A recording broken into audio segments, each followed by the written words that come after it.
Booyah, and it's time for the Game Sports Podcast. It's your host, David McCaig Jr. Here on the Game Sports Podcast, we're powered by 91 Network, featured on Spaces, which is through Village Media and, of course, Sue Today. We're kicking off the show with Top Shelf. We got 3 segments planned for you here tonight, and it's going to be action-packed as always. I am joined first by the one, the only Alex Parr. Alex, saying hi to you first, my friend. How you doing?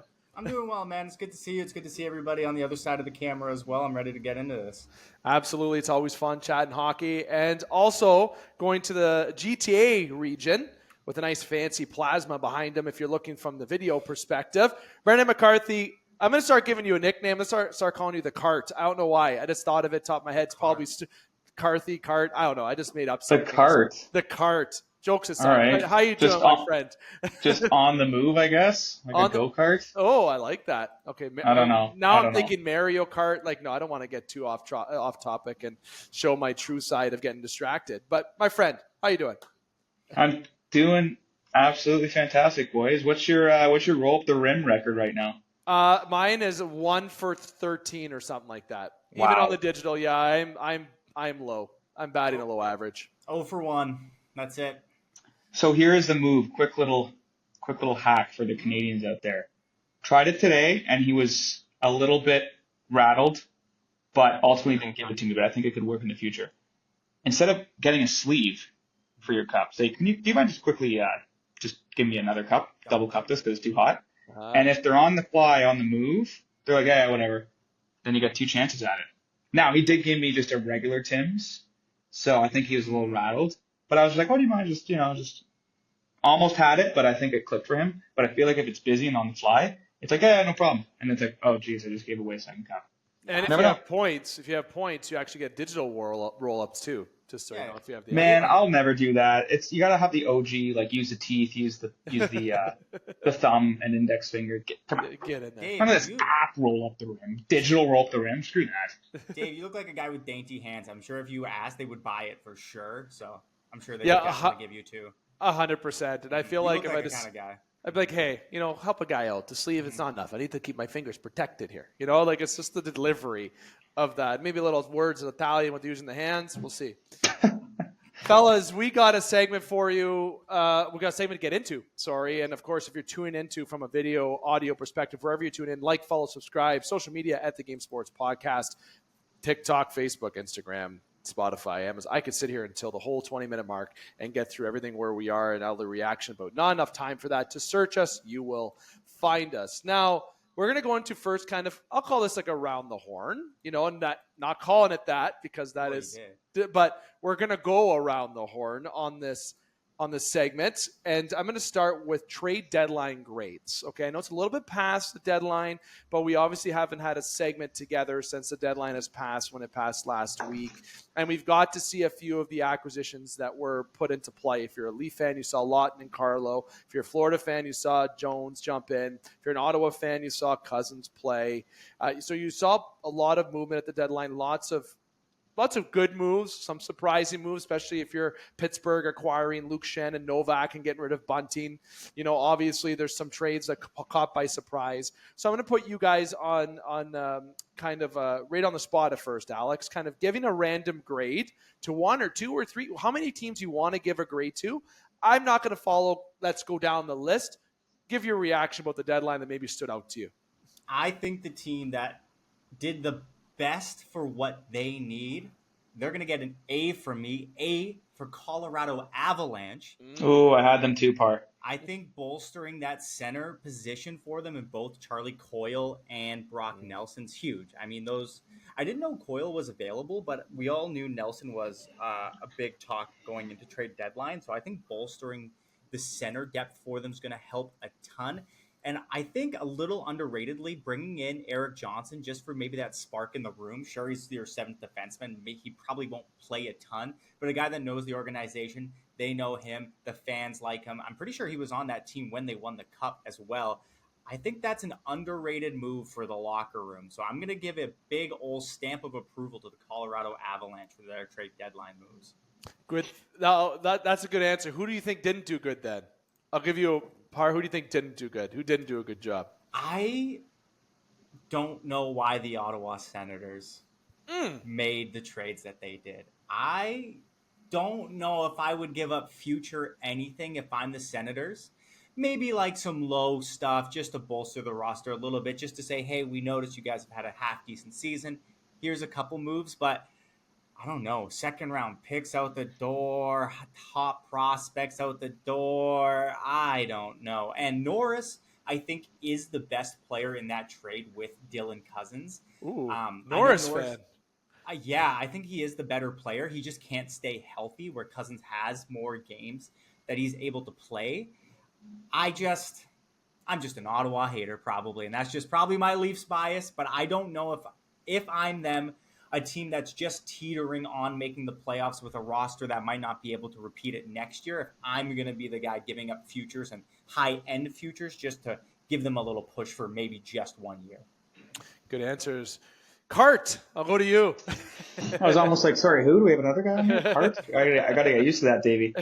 So I'll do my West. I did like Colorado. I mean, Dallas, they're such a threat in the playoffs. Adding Mikko Rantanen and signing him for term is massive. They'll be a serious problem in the playoffs this year. And having Mikko Rantanen, who's just an absolute dog. We've seen what he's done in his past seasons with the Colorado Avalanche. So I would give them an A+.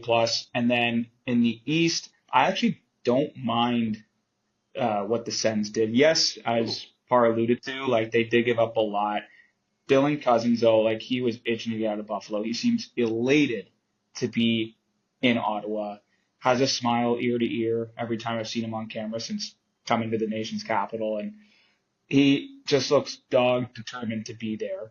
And yeah, I know they gave up Norris and Bernard Docker, but for the first time since 2017, the Sens can happily say, hey, we're buyers. We're a playoff team. So you've got to kind of make those decisions. And I'd also say that the Florida Panthers, I mean, getting Brad Marchand, I mean, they always had to go up against the Rat. Now they got a Rat with Matthew Tkachuk and Sam Bennett. If you put all those guys on the line, good luck, Eastern Conference. So I would say Florida, A+, and Dallas, A+. They're going to be a problem in the playoffs. Quick note on the Buds. I think Carlo and Lawton are good, not great. Initially, I was like, if the Leafs are just going to settle for Scott Lawton, maybe like a B-. But adding Brandon Carlo is huge, especially with Chris Tanev out of the mix right now. So the Leafs are probably getting like a B-. But, you know, Trey Living, he loves big-bodied, mean defensemen. And I think he was running out of time, right? So it's like Scott Lawton's available. I got to go get him. I think there was an offer for Rantanen, but it included Mitch Marner, who didn't want to waive his no move. So he was in the fight. But at some point, it's like Lawton's sitting there. I got to go get him. Yeah, like you said, probably those two offers, like Cow and Mitten in first. Then you had Marner was in there, right? And like you're not making that trade unless you're locking up Rantanen. And honestly, the way Marner I've been on the Marner side a little bit more, given what he did with the Four Nations, how he played in that final game, and he has been no more noticeable. But I can just feel that body attitude in Toronto. He's just like, I don't see that want to stay there like he says he does. I don't think I believe him. But I hope they don't lose him for nothing. But he has his right as a player to not waive his no movement clause. You signed him to that. That's his choice, right? You can't make that. And from my perspective, I couldn't agree more with the Florida Panthers being given an A+, which pains me to say if you're a team that you cheer for in the Atlantic Division and you're going against the Florida Panthers potentially in the second round, maybe even the first if the way the divisions line up, if Tampa gets first or whatever happens, that is a problem and a tough team to play. But I'll also give it an asterisk because it's LTIR bullshit with Tkachuk. There's the first swear. I'm not a fan. I've always said the Kucherov way. I've always said that I think the salary cap in the NHL going into the playoffs should be the same as the season. That's been a lot of pushback that maybe there should be a little bit of forgiveness, right? But maybe not as much as there is. So I give it a little bit of an asterisk. But if you look at the retention with Marchand, I'm sure they would make it work. But Florida gets an A+. They did what they had to do to add to their team with Jones and with also Marchand, great moves. And they also brought in Sturm, underrated, a bottom six guy that I feel is really effective. I'm not gonna touch on Toronto. I think they had a good deadline. Sure, I'm not Just good, just right? good Like deadline. just good, They did Just what good. they need to. I think not Ottawa. eye popping. I understand both. I have no grade for Ottawa now because the way you both gave me your rationale. But if I had to say, I'm more on the positive side. It's good to see them being buyers. My losers of the deadline is, maybe it's not a surprise, but the Vancouver Canucks. I really feel that the Vancouver Canucks should have moved Brock Besser, and they should move out guys that they're not keeping. This is obviously, I'll use Parr's words, they've just showed their true colors, and that last year was a fluke, right? That is what I'm seeing this year, given the performance on the ice. And I think they could have capitalized by moving Besser or moving someone to another team to maybe look at bringing in some prospects and kind of doing a little retool, not a reset, but a little bit of a retool. And another loser of the deadline, I'm going to go with the Red Wings and the Pittsburgh Penguins. I got a couple losers out there for the deadlines, more so Pittsburgh, because that Bunting trade does not make sense to me. And there are more moves Pittsburgh should have made. You're not a playoff team. Time to move on from certain pieces. Fun stuff, fellas. The deadline has really shaped up how the playoffs will go. The Atlantic Division looking great. Obviously, the division with Winnipeg, Dallas, Colorado. What? Two of those teams are going to be out in the first, or what am I saying? Wait, two of those teams got to play each other, in the first round, right? That's what I mean to say. So one of those two teams that I'm referencing are going to be gone, while the other team has to play someone else and may be gone, but you're looking at eliminating a top dog right off the hop. And it's probably going to be Dallas and Colorado, it looks like. That might be, depends how the division falls, but it's going to be interesting. The deadline has really shaped out how the playoffs is going to look, and I'm excited. Go back to 1v8, Bettman, please.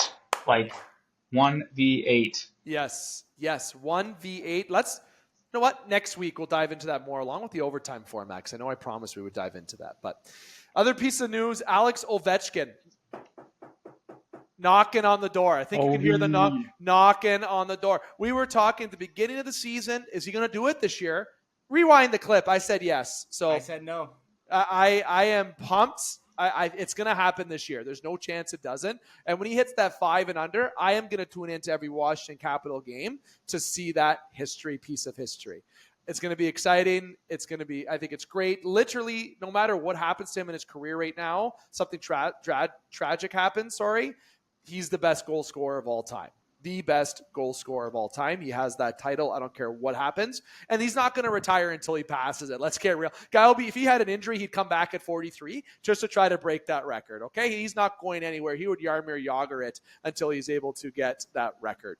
I don't know, any thoughts on Ovechkin before we go to the next point, fellas? Do you have a prediction? Are you still sticking Parr? Do you give you a chance to switch your pick if you want? There's no doubt that he's going to do it now. There's no doubt. They're just going to feed him, like empty net opportunities. That's just what keep he's been feeding doing. him. Just feed him. Of empty nets. Do you guys remember that goal he scored in 05-06, his rookie season against the Coyotes? Of course. When he curled it around some scrub defenseman. And it is one of the most outrageous goals of all time in all of sports. It is. You never get tired of watching that. And Matthews maybe we can include. He was there, right? Matthews. Maybe we can include that. Gretzky was there. Oh, didn't know that. He was the coach. Gretzky was the coach. He was Yeah. Jeez. And you can just see his reaction on the bench. He's just looking up. He's like, "Oh boy." I think it was outmeet at 5-1 Washington or something. Brutal. With the Eagle, or that classic jersey, in Washington that maybe we could include it, if this is going on socials, Dave. We can include it as B-roll if people need a little fresh reminder of that goal. Mm-hmm. Oh, unbelievable goal. Last thing I'll touch on with the kind of the round the horn type discussion: substance abuse and player assistance program. Obviously, Ekblad, the substance abuse. Not going to dive into it too much, but I will say the NHL is being hard on this and consistent. It seems like I'm still kind of getting over the consistency of games for certain ones, and sometimes it's my understanding. But it's good that that's being looked into. And obviously, Ekblad has had a lot of injuries. I'm sure there's a little bit of factor in that. Player assistance program, I love that the NHL does it. I love that it's more broadcasted now. I'm a big advocate of that, as we are on this show. So it's great to see that all that's in play. Just a brief point on that. Fellas, we're going to dive right into the other 2 points that we have. And it's definitely the interactive piece that we've been missing here on the show for the past few weeks. 1999 NHL redraft. From 5 to 1 or 1 to 5, whatever you'd like to do. Parr, going to you first. 5-1. This is easy. At 5, I got Craig Anderson. At 4, I got Ryan Miller. And then I got a triple header of Swedes. Henrik Zetterberg, Henrik Sedin, and then Daniel Sedin. Just because goals, I think, are a little bit more important. So even though Henrik has more points overall, I'm going Daniel number 1. Love that. Brennan. 5-1, I'll go Martin Havlat. Ooh. 26 overall originally. 4, I'll go Ryan Miller, originally taken the 5th round. Henrik Zetterberger, number 3, originally in the 7th round. And then I'll go Daniel Sedin, Henrik Sedin. So I'm just flipping up.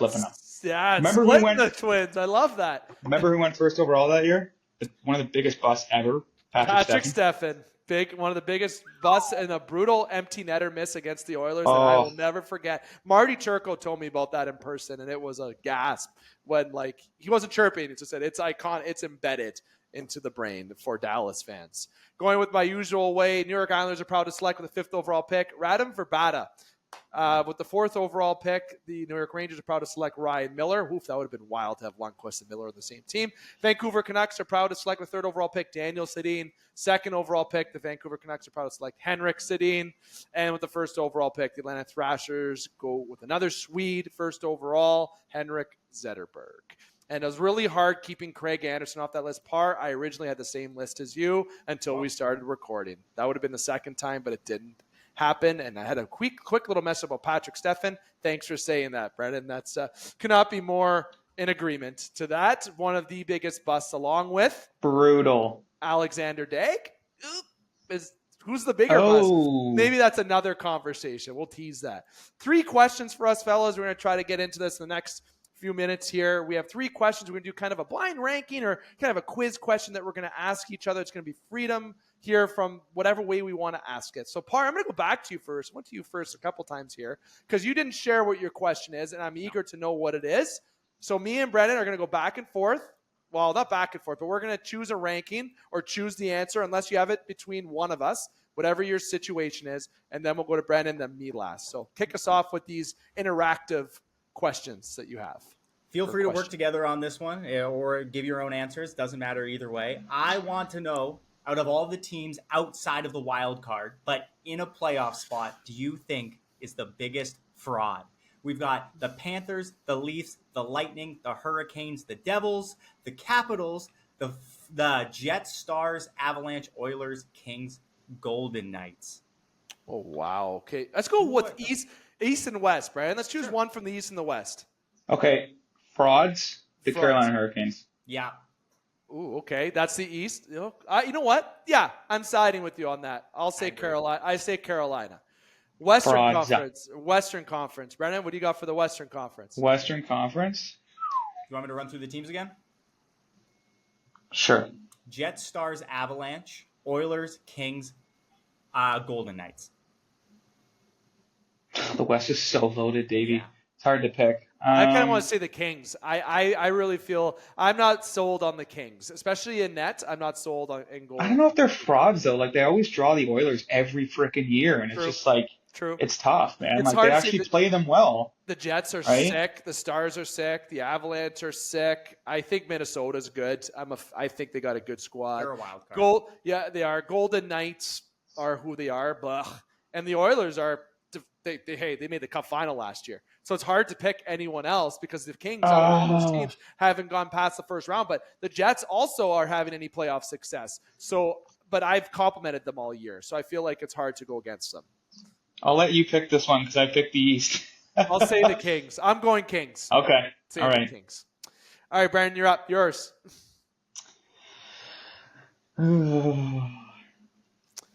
Like, what do you got? Like for your question? Oh, for my question. Oh, yes. Bernie, you're on the spot. I'm going to make you pick. I was just going to agree with Kings just to wrap it up. Okay, we'll say Kings because the West is so loaded. Even though like I enjoy watching the playoffs, I think they're probably the worst out of that bunch, right? Yeah, that's why I went with that. Okay.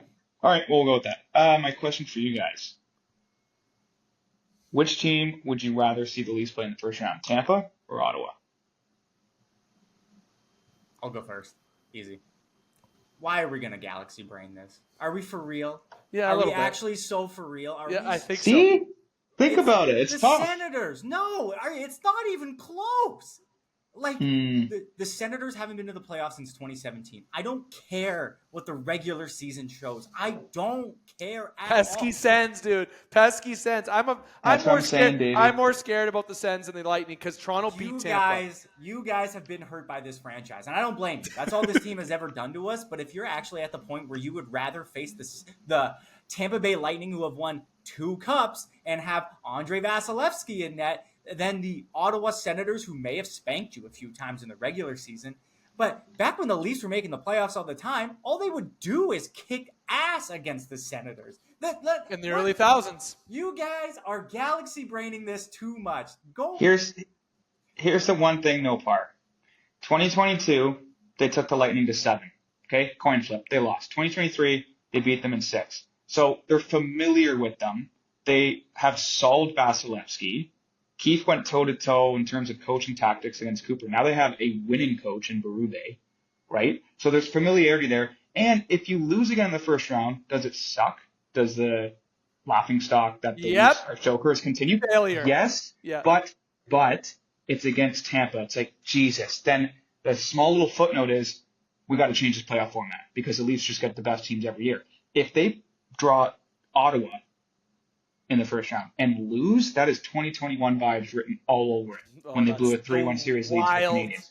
So it's almost like if they draw, like, I just think they would be a little bit more shaken in their boots if they played the Senators. They'd be in their heads. Tampa, it's like, let's go to work, boys. We got a tough team. Let's go to work. Ottawa would be like, we have to win, right? We have to win, right? But we're down in the series. And they crap their pants. But like, spicy take maybe, but something to think about. I get what you're saying, but the fact that you're saying that like it would be even more catastrophic if they lost to the Senators, that means they're not as good of a team. So there's your answer right there. I would rather play. It'd be embarrassing. It'd be more embarrassing to lose to the Senators. It'd be embarrassing no matter what. It would be embarrassing if literally the second coming of Wayne Gretzky, Bobby Orr, and whoever you wanted was on a team and beat the Leafs in the first round. You're not avoiding that conversation whatsoever. Dude, I'm not gonna lie. I'm telling you, if they draw the Senators, I would put money on the Senators to win the series. Dude, not gonna lie, the Leafs don't get past the second round this year. That's a failure, let alone the first round. This team needs to succeed this year, or they're done. The window's gonna. Just saying, the window. I don't care how long Matthews is signed for, or Nylander. Just saying.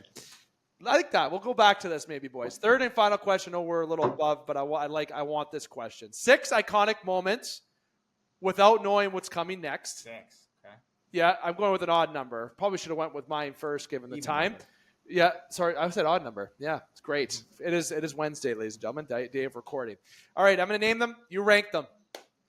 Work together. Yeah. Number 1, Miracle on Ice. That, like, 5, they didn't even win the gold medal. Okay. Brandon? You agree, Brandon? Okay, I'll put it there too. Wayne Gretzky's record for breaking the 50-goal streak in 39 games. 3.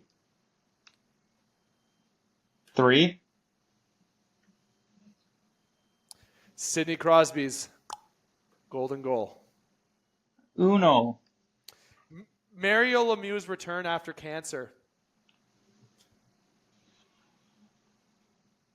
Yeah, I'll go 2. Got 2. You know who he played when he returned? Yeah, fun fact. You know who he played against? The Leafs. Then he scored on his game back. I remember that. Number 5. So what's 4? Bobby Orr's Stanley Cup winning goal. Oh, God. That can't be 4. Can we do a trade? Yeah. Yeah, the overtime goal, 1970. Ooh, I don't know about that.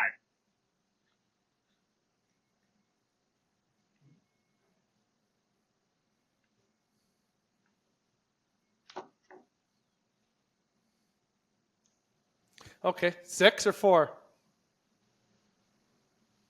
4. 4? So this is what you're putting 6, because this is not an actual moment. This is why I did 6, and that's why I said odd from the start.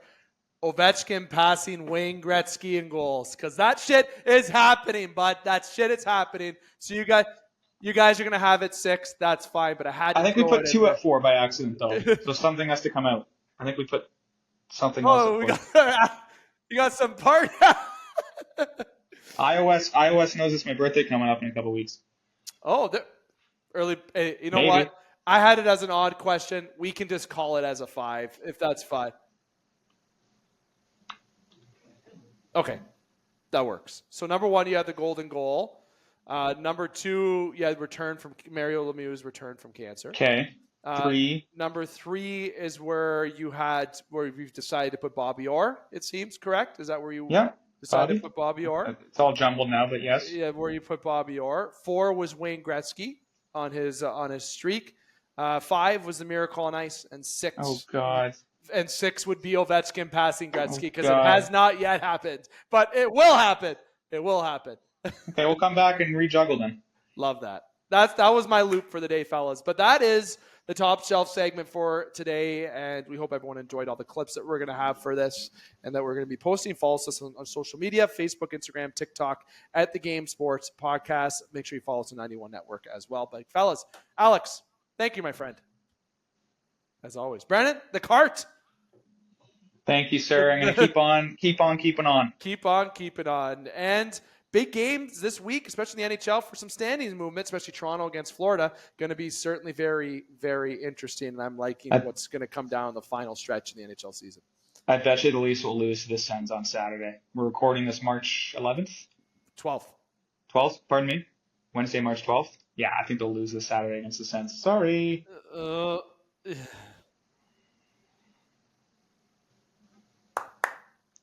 Win the division. Right. If you're a Leaf fan, you want to win that division somehow. That's what you want. But then you get Ottawa in the first round. You get Ottawa. Who cares? Finish. Try to cross over to the other division then. Whatever happens. Wait, Carolina in the first round. Yikes. Oh, jeez. All right, fellas. Thank you. We're going to be right back. When we come back, we got Chuck-a-Puck. Special edition of Chuck-a-Puck here today. Don't go anywhere. Welcome back to the Game Sports Podcast. Host David McCaig, continuing to host you this evening. We're on segment 2, the Chuck-a-Puck segment. And I'm not going to get up and grab the Chuck-a-Puck because Trudes knows I can't throw it down to my floor for a lot of reasons now because I no longer really own the house that I am in right now. So I'm going to keep the floor in immaculate shape. But we are in the Chuck-a-Puck segment where we touch on here on the Game Sports Podcast local hockey from the Sault Ste. Marie optic and, of course, dive into the OHL and the Sault Ste. Marie Greyhounds. But we got kind of more of a variety here today, expanding Chuck-a-Puck. It's a bigger puck, if you will. And I'm going to introduce our first guest host, but he's also no stranger to the show because Dustin is one of the original hosts with yours truly from the In the Pocket segment, but also a variety, but mainly on In the Pocket when he was a part of the team from 2016 to 2018. And we have a running joke where now he's a casual and I add a 0 to his check each week. And this is the first time he's been on the show. And I looked since the beginning of 2018. Look where we are now. It's been a while, and just like we talked about when we were off air, his picture is probably still up somewhere with me in one of the random restaurants. I know it's up in my dad's garage. But Dustin Grondin, my friend, glad to have you on.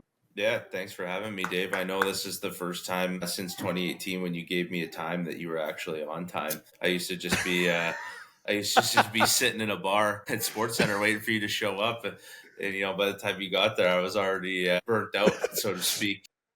Couple wings and some beverages into, and I'll put this on video so people know. If you know, I think Dustin knows what I'm talking about. This used to be our microphone. Yeah. Okay, this used to be the microphone that we used to use. Now look at what we got going on here. Okay, we've upgraded a little bit. Yeah, we were definitely like caveman around the horn. Pass the cell phone on the cup. And we also have an archived episode that was 3.5 hours long. We'll never talk about that. Remember that In the Pocket segment where we did a 3.5 hour episode? What did the other guys say after you were done? Oh, love it. You still got the chirp. That's good. Okay. We're going to be talking about lots here on Chuck Puck, but let's go to the co-host who joins yours truly on a weekly basis. You're going to see a lot more of G on this, which is very exciting. But Trudes, my friend, good to see you. New specs too, buddy. New specs, looking sharp, you're looking good, my man. You're looking good. How's it going? Thanks. You guys too, of course. I always remember the Iceman days and the baseball days. Grondin, you played a few games for us, I think. I played one. And one. I went to slide at Strathclair thinking that it was like soft sand, like the pros, and I slid about 4 feet to a grinding halt about 16 feet short of the plate, and I just cherried up my whole beer belly, and that was the last game I played because I'm just not an athlete, man. I'm just not an athlete. I don't got it in me. I pitched that game. Dustin was there too, I think. I pitched that game. That sounds I just right. remember that. I That's all pitched. I think. Call up night. Kager's on the mound. Call up night. Got to put Kager on the mound. You know you have call ups when you got Kager pitching 4 strong. Yeah. Fun time though. Iceman, I'm glad you brought that up. That's actually, and I remember Dustin messaged me when I signed with the Iceman all the way to the championship. You know how many championships we won after we stacked our team? Look at 0. Zero? Okay. We had a stacked team. Ryan Venderman, if you're from the Sioux, you know. Ryan Venderman. Oh, look at this. Look at this picture here. Classic picture here on the top shelf segment. If you're on video, you got to look at this picture Dustin has here going on, okay? But look, we didn't win, Trudes. Not one championship, but we had 5 championship appearances and we lost. I think it's 4 or 5, and we lost each time. I'm a curse because I've never won a finals at all in my career outside of midget hockey. It was called midget at the time, just so everybody knows. Midget hockey. To be fair, you were on our Jumpstart team just now that won the Jumpstart.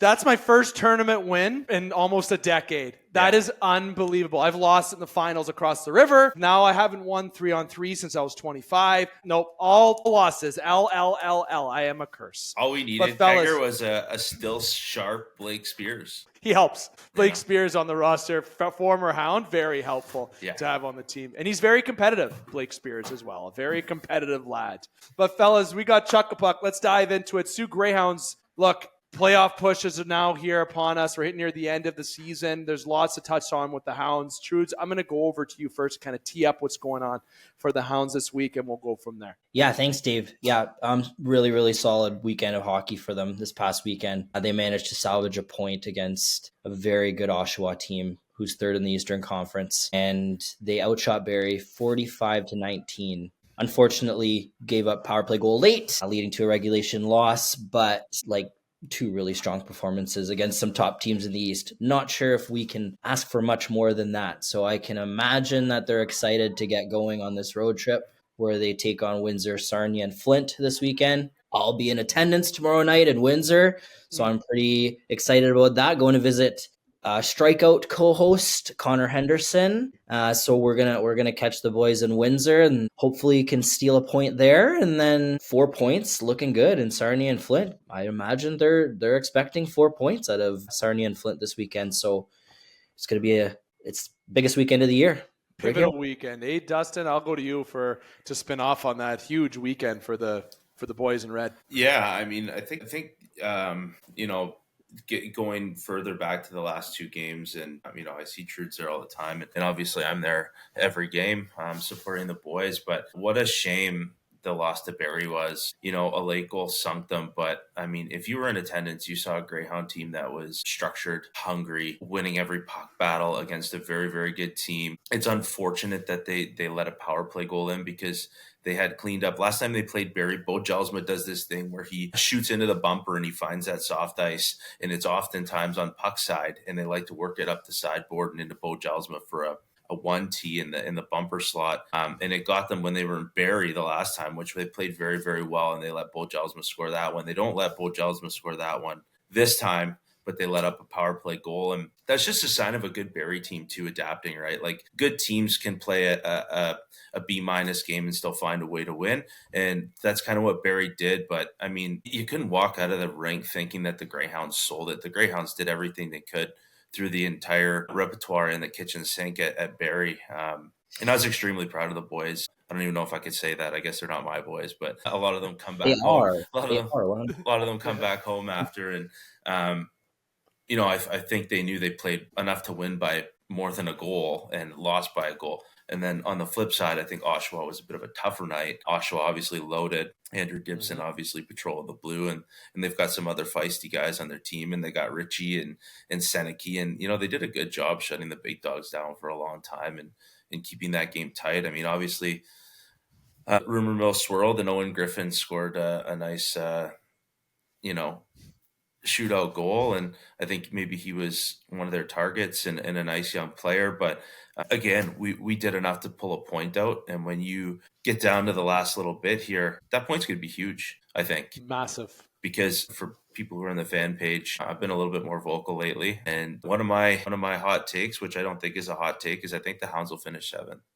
I agree with you. If they play like they can play, funny you mentioned them cleaning up their penalty kill, and I think there's been a lot of talk recently about like just on the fan page, especially like next year in general, like coaching change, management change, trading certain players. So like that's an example there of like a coaching adjustment and a player adjustment.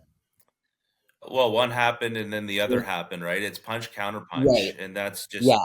two guys playing a high paced chess match in terms Right. of two coaches. And then in terms of 5 and 4 players. And we have a good penalty kill because we should score shorthanded goals. Like people forget about that. We lead the league in shorthanded goals. So we're aggressive on our penalty kill. And some go in. Love that. But there have been games where our penalty kill has changed the momentum and won us the game.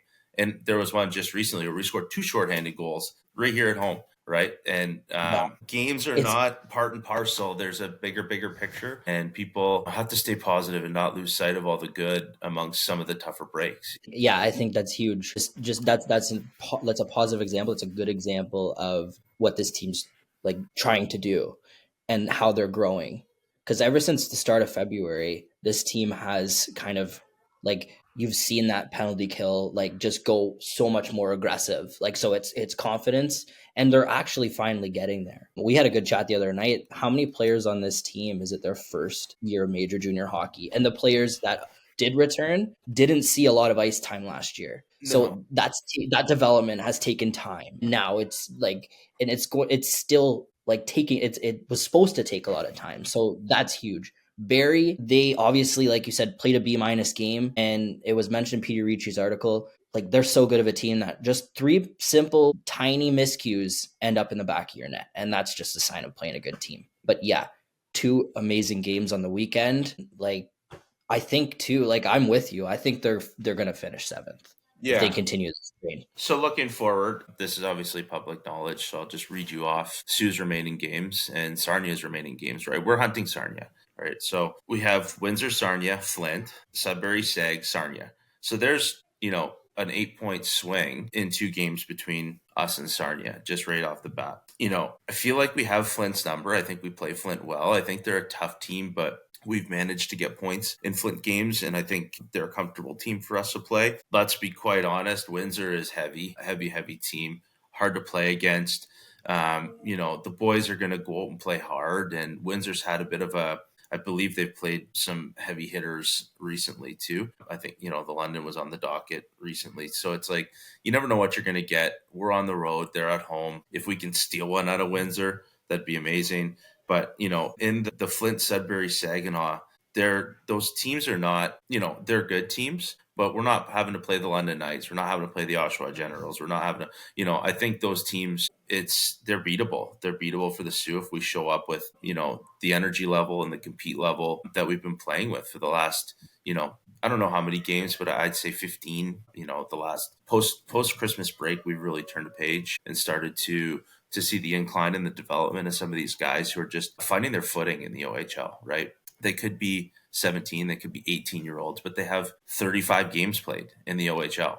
Like that's the measurement, right? It's not junior A, right? It's not GTHL. It's the OHL. This is the best development league in the world, and they're playing against high-end talent, and there is a major adjustment period. And I think, taking one kid as an example, but someone like Jordan Trudeau, who came here from the GTHL, and the kid's got incredibly gifted raw goods, and you're seeing his game really develop. Same with his 2 line mates, Brady Smith and Brady Smith, right? So it's just a matter of allowing them to have that growth and allowing them to have that time without having unrealistic expectations, and allowing them to learn the structure, play free, make some mistakes, try to nip them in the butt so they don't happen again. But most importantly, so they don't happen next year. And then obviously all our fan hopeful 2027s, right?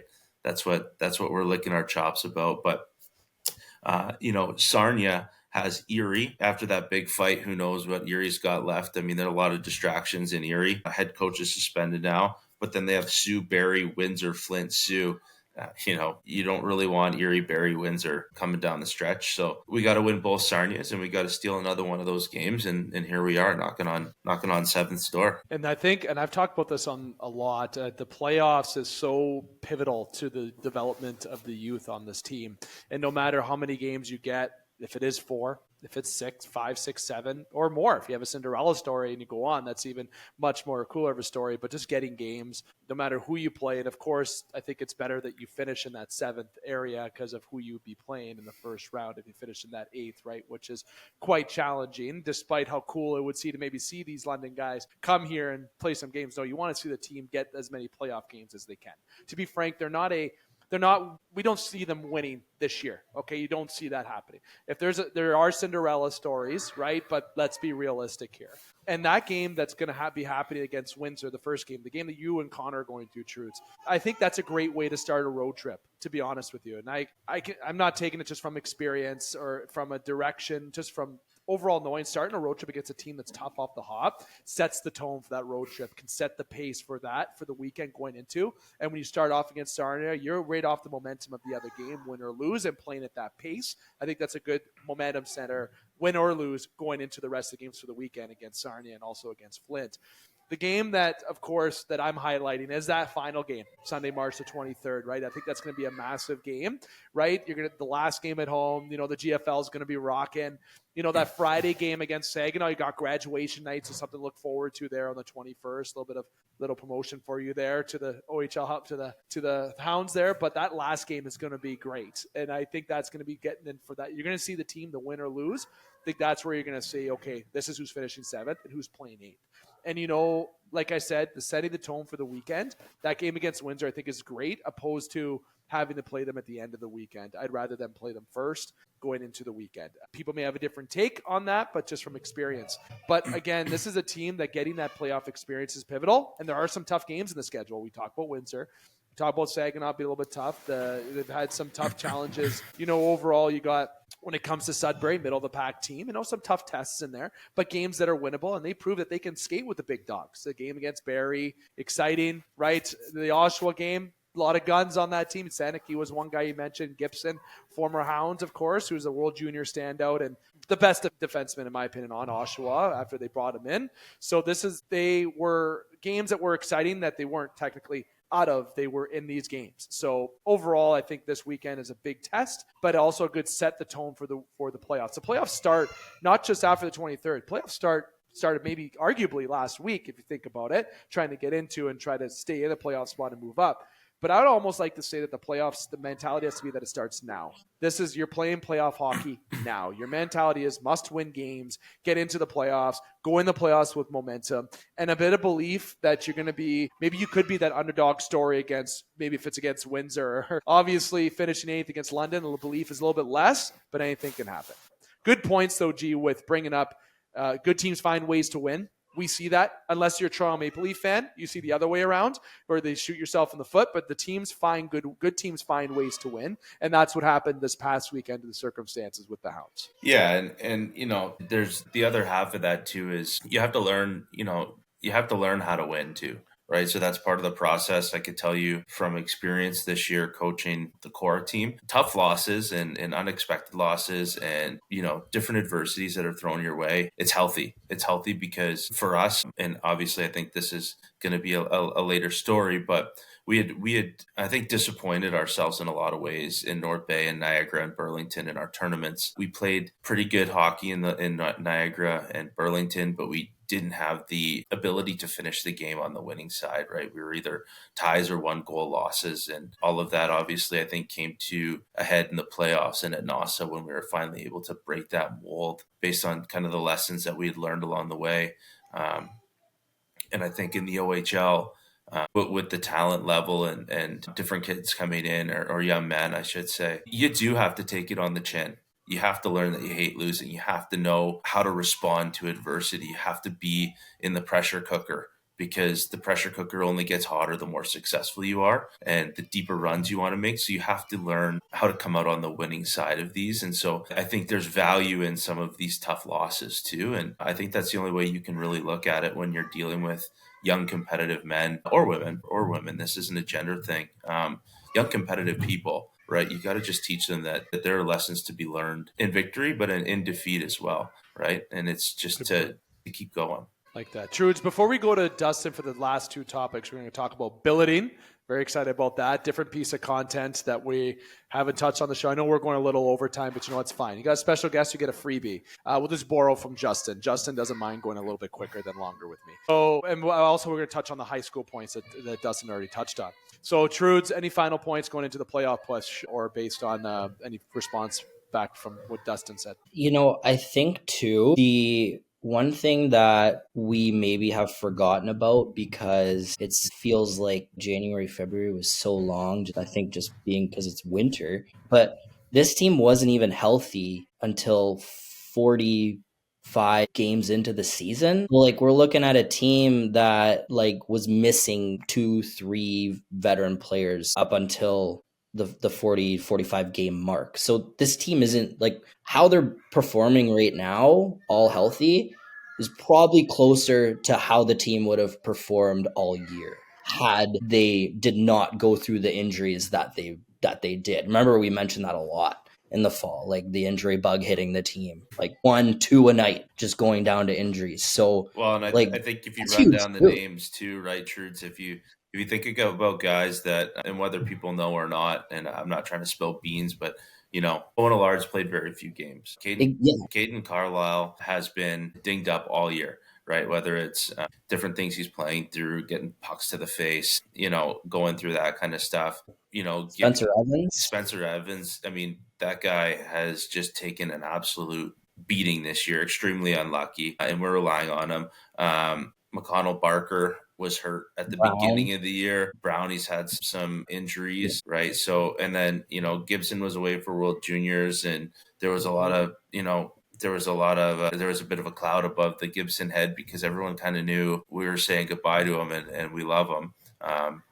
So there was that weight. Brady got hurt, right? Rolled his ankle and he was banged up. I mean, the kid comes back because he's just an absolute animal. He comes back way too early. If you see him before the game or after the game, you wonder how he's going to put a skate on his foot. But you watch him during the game and you would never know that, he's dinged up. But he was, playing through a black and blue ankle for a long time. It would have taken a lot of guys out of the game for weeks, and it just takes him a couple of days to bounce back. And you're talking significant. Nord hyperextended his knee, right? And it's just they get healthy, but when they start playing again too, they're not healthy.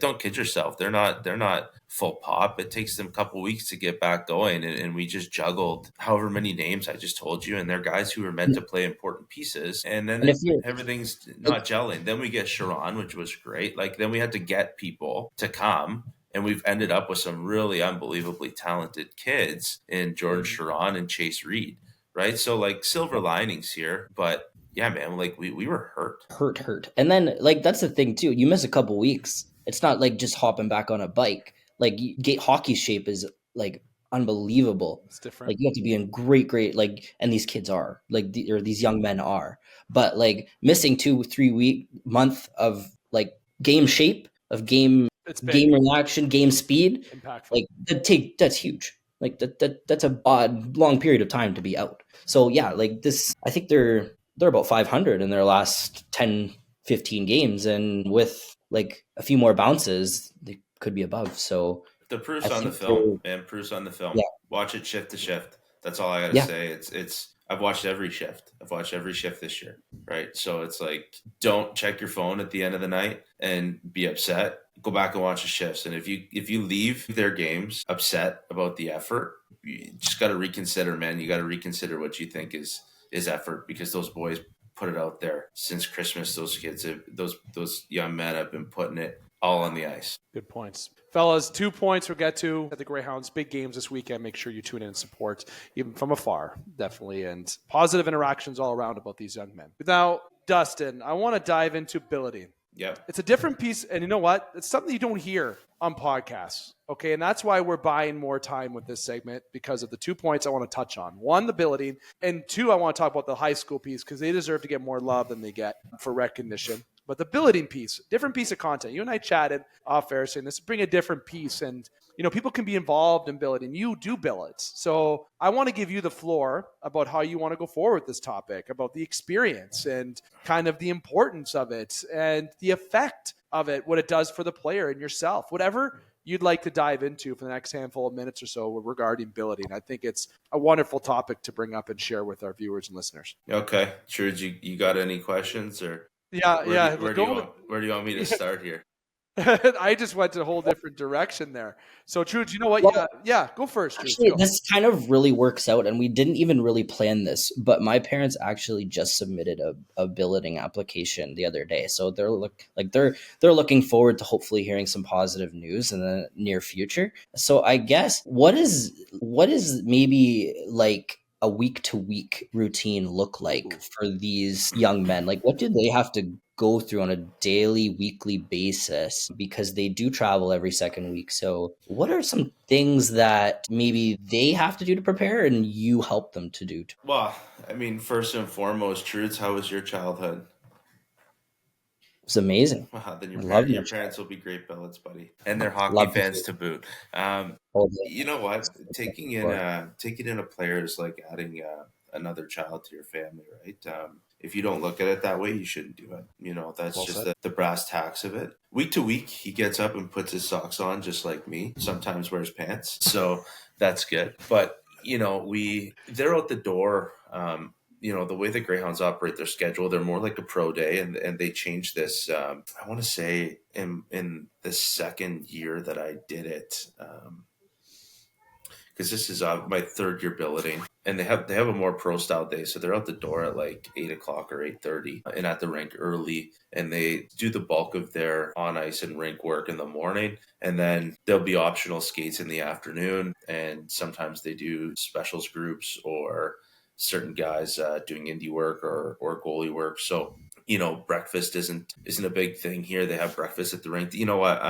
It's taking it a step back. I don't know how every organization works, but I know the Greyhounds and Tim Lukenda, the ownership group, and Tracy and the Jerry Liscombe, and the people who do the day-to-day for the boys at the rink are incredible. There's no expense spared. So when they get to the rink, they have nutritious food for breakfast. They oftentimes have snacks there for them, so as a billet, they make my life extremely easy. Travi eats breakfast with our family. I say Trav, but Trav, Brady, Chase eat breakfast with my family. Oftentimes it's a ritual on Sunday mornings when they have the afternoon game, when they're getting ready, right? They go to the rink about 4 hours early to do all their preparations, stretch, get warmed up, look at film, just do their prep stuff. So, breakfast is only once in a while, and you really don't really see them at lunch. They tend to hang out with one another, and I think that's amazing. And then, you have dinner ready just like every other day, and sit down with your family and your kids, and they're one of them. And if you have one, you typically have three, and it's great, man. I wouldn't trade Trav for the world, and a very special experience. So I guess what I'd like to kind of go on, and I think, and you can agree with this or not, G, is that I think the biggest challenge of billeting is taking that step to do it. I think that might be the biggest challenge. And I don't mean that in any way. I think it's just people, they wonder, what is this going to change in my life? What is this going to affect? How is this going to help me grow? So that's the first point that you can react on.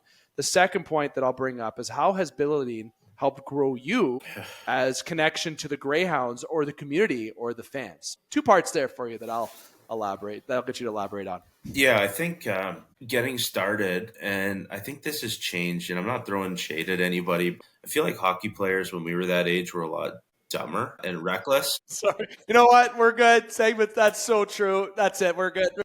Yeah. And, there are still, I know every hound on the team. I've had every one of them at my restaurant. I've had every one of them in my house. I've had every one of them interact with my kids. I've left them here alone.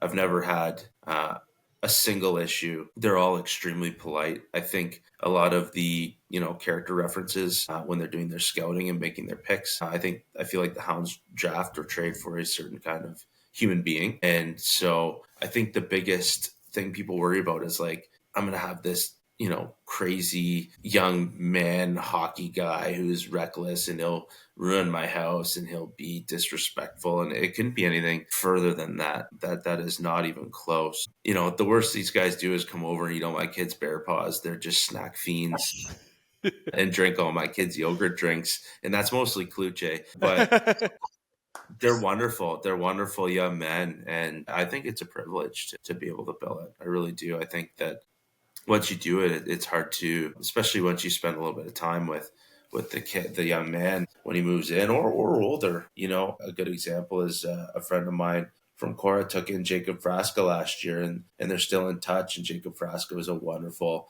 young man, just unbelievable young man.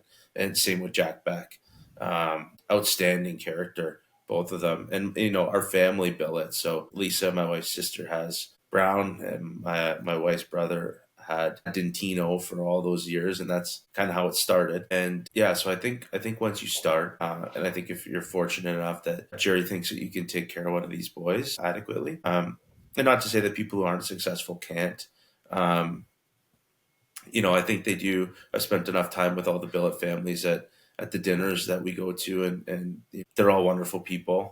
And Trudeau, obviously, I think your parents would be a great addition, but they're all wonderful people. And I think there's a special bond that you create between a billet, a billet and a billet parent or a billet family. So once you get started, these guys are not reckless. They're not going to ruin your stuff. They are a family add, not a family subtract. Love that. And Good points. Yeah. Well, thanks, Dustin. I mean, like I said before, my childhood was awesome, and it was surrounded by sports. So yeah, my parents, their goal is they would love to welcome a player to the community and give them somewhere comfortable, and just like give them a safe place, somewhere comfortable for them to live and to be able to go into work every day and come home and do the things that all young 16 to 20-year-olds do to relax when they come home. Video games, whatever they need, and they want to be there for that young man. So, thanks for the insights. Thanks for the insight. Those are some things that not a lot of just general, maybe common hockey fans wouldn't even think about. And it helped you grow, G. It helped you touched on it briefly a little bit, saying how you extended your family and all that. But as a person, you've always been a responsible guy. Jokes aside, lie into the camera.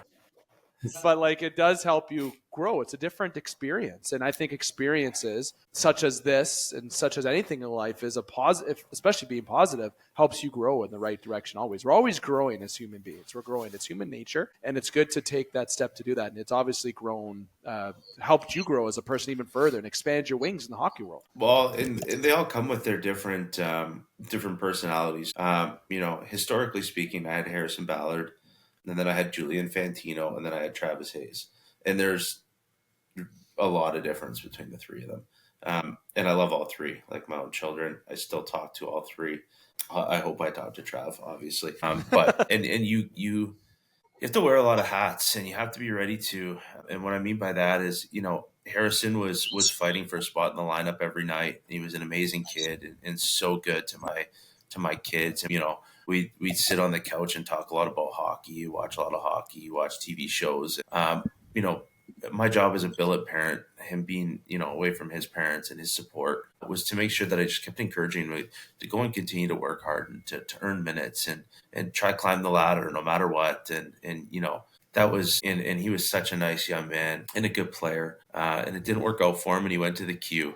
And then decided to move on with schooling. And then when he moved on to the Q, it was very hard for me. I'm not gonna lie to you. I was pretty upset saying goodbye to him. It was very, very hard. Not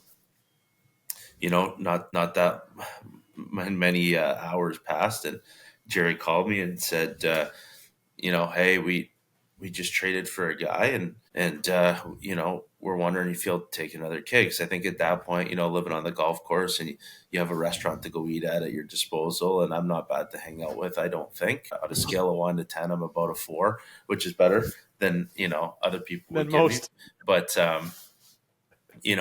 I think maybe I had earned a call back, and Jerry gave it to me, and he just goes, "We just traded for this kid from Owen Sound. Will you take him for the rest of the year?"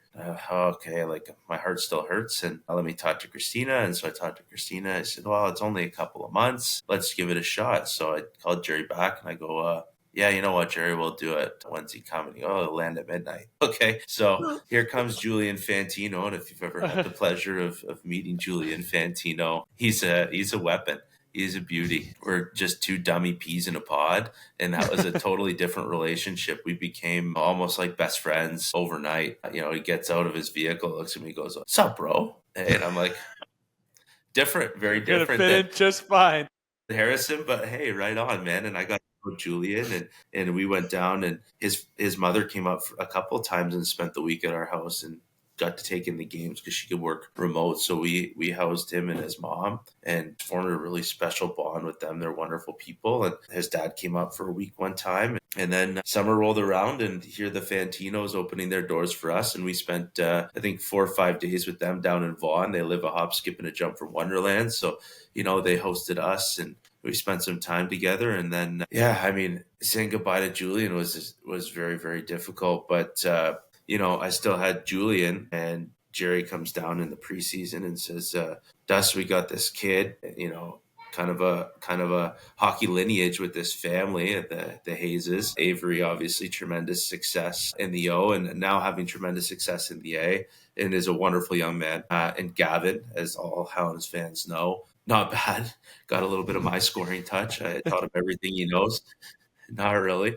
Snipe show. And another wonderful young man. And they said, "Oh, we got the third brother." There's a third brother. There's actually 4, but and the youngest one's a stud too. But We're talking about that. we got this kid, and we don't necessarily know where we're going to put him. Can he live with you for a month? I'm like, God, I got Julian who never shuts up, and now I'm going to add another one. And, a little joke, anyways. So I talked to Christina, and it's like, "Oh, it's only a month. That's great. We'll do it." So it's year 2, and so we're eating around the table, and a month is up, and Julian's like, "Oh, can't imagine where you're gonna go live after you just lived on the golf course." Like, just being Jules and just bugging Travi. And Travi's quiet, especially last year. He's a lot more of an open book now, but Travi just kind of mumbles out of his food. I kind of hope I get to stay here. And the rest is history. And now I'm in year 2 of the Hayes experiment. And, I'm really hopeful that I get a double Hayes experiment next year with. Well, yeah, there it is. The fingers and toes are crossed, and the Hayeses are a wonderful family. And when they come up here, we have a blast together. Those are the types of bonds. And so with Julian, I spent a lot of time talking to him about the future in terms of, part of my job too with Julian when he's an older player is to talk about hockey, but to talk about maybe options after hockey, right? And it's the only responsible thing to do is just to not deter him from the fact that you can't make a paycheck playing hockey, but those days end and you have to have alternative plans, whether you make it pro or not, right? They all do something else, or they all have a backup, right? And so, part of my job with Julian was to be a little bit of a parental guide in terms of professional choices and keeping options open and maybe trying to figure out what he was good at. And he went to TMU, and now Julian is taking an internship with a big insurance company, which is perfect for him because if you ever talk to him, he's got the gift of gab, much better than McCaig. I know. I knew it was coming. And then, with Trav, I think you have a really special opportunity to have a first team all rookie, OHL all rookie last year. Tremendous ability, wonderful kid. And he moved in on Friday, and he was 15 years old, and his 16th birthday was on the Sunday. And you're celebrating a kid's Sweet 16 with him, and he's 5 hours away from home. And you have to be really ready to love them.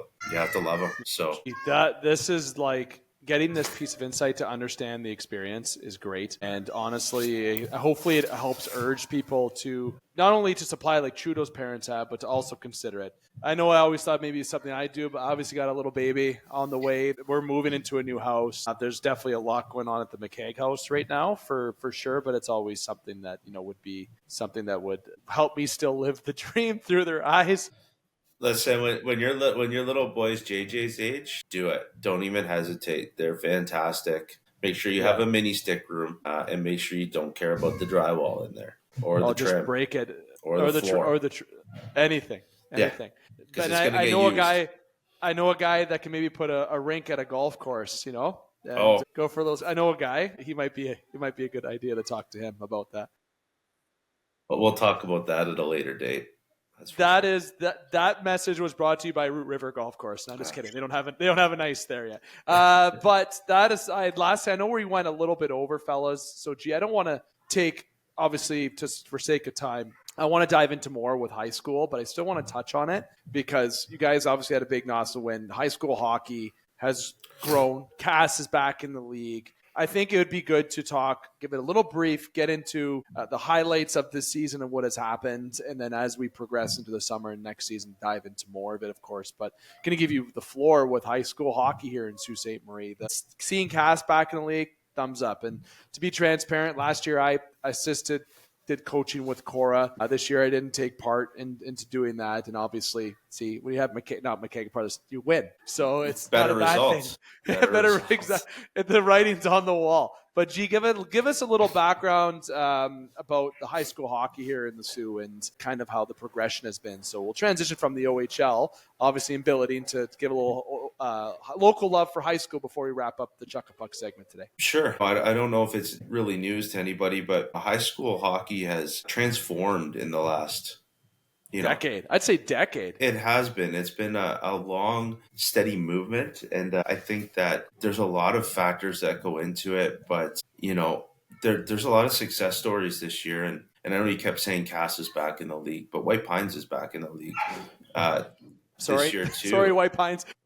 No, and, Rob Zago and Matt Carria and Sandy Carlucci, has really stepped up and got that program going and did a tremendous job with those guys. We went to Niagara together, and it's an extremely difficult tournament, and those guys left it all out there and had an absolute blast, and we got to spend some time together, and that was really fun. I think all the coaches, I think a really important part is that the coaching staff support each other. So it's a respectful, kind of safe place to play. And we try to put the best example that we can forward for the boys because we're beyond hockey, we're shaping young men. And so I think everyone keeps that in the forefront of their mind. But back when we played, it was AA, double B, double C. There was AA selects, there was triple A's. There were so many options, and whether there's, there must be less participants, but high school hockey used to be seen as like thug or goon or like this is your last hurrah, and there are a lot of guys that went through high school hockey that really changed the scope of that. The Caden Dundasses of the world, and Colin Miller did it to the extreme, and good example. Donors too.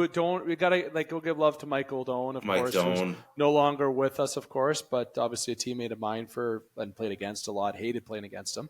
Unbelievable goalie. That's for sure. Yeah, arguably one of the best in Sault Ste. Marie to put on the pads. I know there's a lot of good goalies and players in the Sioux, but Doan was definitely a special talent, right? So high school hockey has been shaped, and that's the way it was. That's a great example. When I was in high school and I ended up getting cut from AAA, I'll never forget Remy Jantez coming up to me in the hallway, the Sir James Dunn hallway, and saying, hey, Dave, can you play with us instead of going the AA route? And obviously I had people in my ear as a young kid thinking I was going somewhere even at the age of 16. And once you still play junior in Blind River at the age of 20, at my time, given how hockey was, that you come to the realization of what your life's going to be. To be honest, for me at that point, things have changed now for opportunities. But I thought AA was the best route to go. And honestly, it was. I went to AA with Donnie Gagne. We had Michael Doan, Brett Finley, probably one of the best AA teams of all time. And we took everything. One of the last things I've ever won in hockey, to be honest with you. So it was a decision that I don't regret, of course. But high school at that point, you're thinking,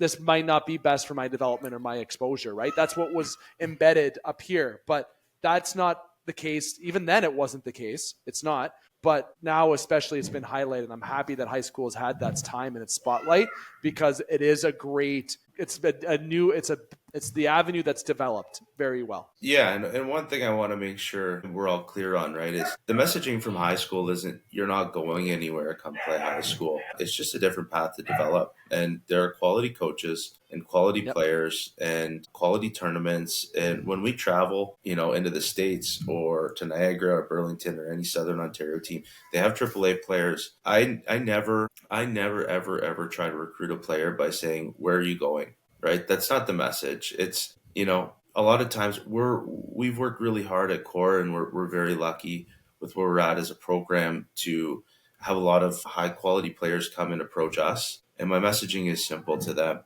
play where you'll be happy. Play where you'll be happy. Right? We compete with AAA. It's not a secret anymore, right? There's kids that are deciding between AAA and high school hockey, right? We land somewhere between AAA and AA. Overall in the league. And, the first thing is it's play where you want to be happy. And what does happy mean? Some kids don't want to go and play every weekend on the road and live that lifestyle, right? Some of them want to have a part-time job. Some of them, girlfriends are a big thing if you're realistic, right? Like you don't want to always be away and go to school Monday to Friday and travel Saturday, Sunday to Kapuskasing or Sudbury or wherever your next game is, right? Lean towards it because maybe we get a different fan in the stands, right? We have our student body that have come out to support. In February, our attendance was 2,000 people in February for our playoffs, which is, if you saw the city final between us and Cass, it was 3-4 people deep all the way around the boards, packed. And what a scene, what a memory for all involved. And, have rep guys there, and you see the Thunderbirds still in half their gear. They walked over from their practice to come and see what's going on, right? And it's like there's a certain sense of pride putting that jersey on for your school. And I know that's crazy because you get to wear the hound logo with a lot of pride too. But it's just different, right? And part of it might be the realization about the future of hockey with each individual, but I don't believe any of that comes from a single coach in our league. I think it's more self-directed. Kids are linked with social media and they almost know where they stand, right? And so they have to make a decision to either continue in the elite programs like the AAA, AA Hounds, or to come, I would say, to a highly competitive program like high school and don your school jersey and play with the guys you see in the hallways, the guys you eat lunch with, the people sitting across from you in the classrooms, with the teachers who coach you. And it's a great feeling, man. I won cities with Cora as a player. I've now finally done it as a coach. Unbelievable feeling. One of the greatest, memories to date in my lifetime.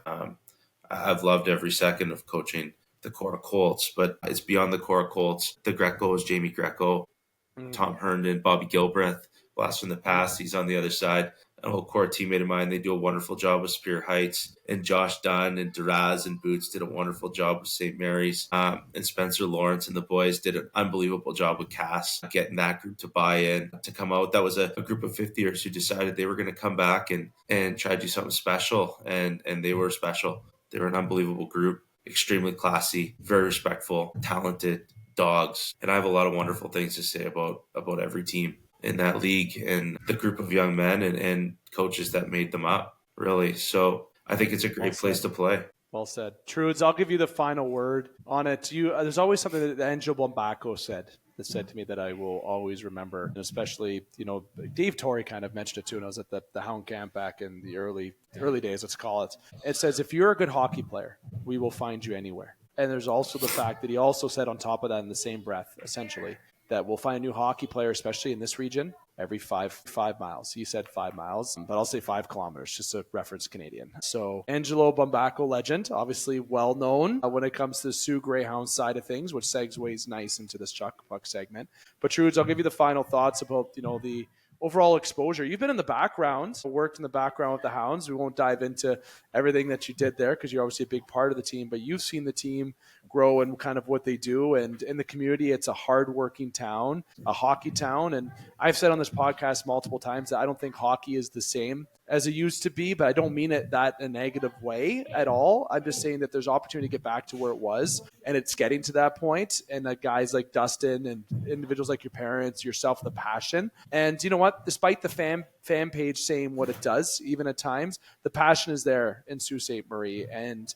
it's great to see what we have available to us here in the heart of the Great Lakes. Well, yeah, I think the passion is evident no matter what, no matter what point of view you have on that fan page. And it Well says said. something about our community, right? As if, okay, the team's lower in the standings, the passion of the people is going to come out. So that's huge. And that's one reason why I don't think this junior team's going anywhere anytime soon. But as for me, I never played high school hockey, but I remember when I was in my final years, it really, really started kind of to take off. Like a lot of players jumped over. So I don't know if that's more of like a